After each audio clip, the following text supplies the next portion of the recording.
Guys, sa mapagpalang araw sa inyong lahat, meron tayong reaction video ni Rob Trip.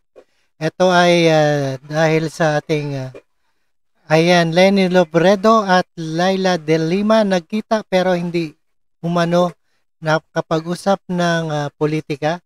At panoorin po natin at ito ay nagkaharap sa Naga City ang magkaalyado na sina former ayan Vice President Leni Robredo at si dating Senator Laila De Lima. At no other further ado, let's do this and watch. Alright. Ayan.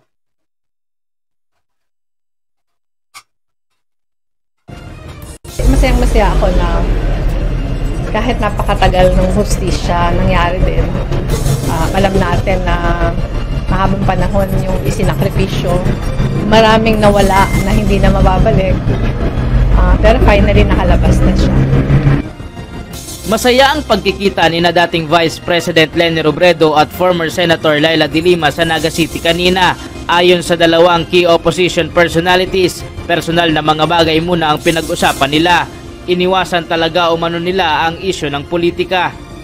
Wala pa kasi kami pinag-usapan tungkol dyan. We really avoided talking about it at this point. Tinanong niya ako yung mga plano ko. Sabi ko, ayusin ko muna syempre yung buhay ko and then marami akong iaano muna, mga ayusin nga, mga dokumento. Wala kami pinag-usapan ng politika. Actually, halos lahat personal. Kung nakapaglinis na ba siya ng bahay, kung naayos niya na ba yung kanyang mga gamit, ano yung mga gagawin in the next few days. Talagang lahat personal. Ayon kay Robredo, marami pang dapat na asikasuhin si De Lima bago siya muling mag-umpisang maging aktibo sa kanilang partido.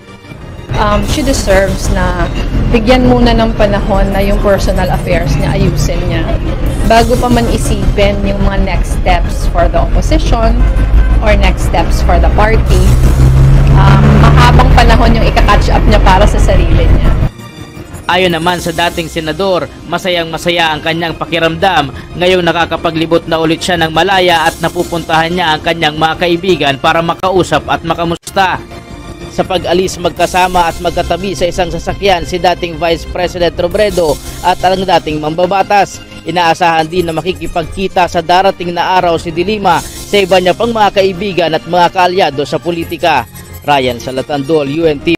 Alright, yan po ang pagkikita ni Leni Robredo at Laila De Lima.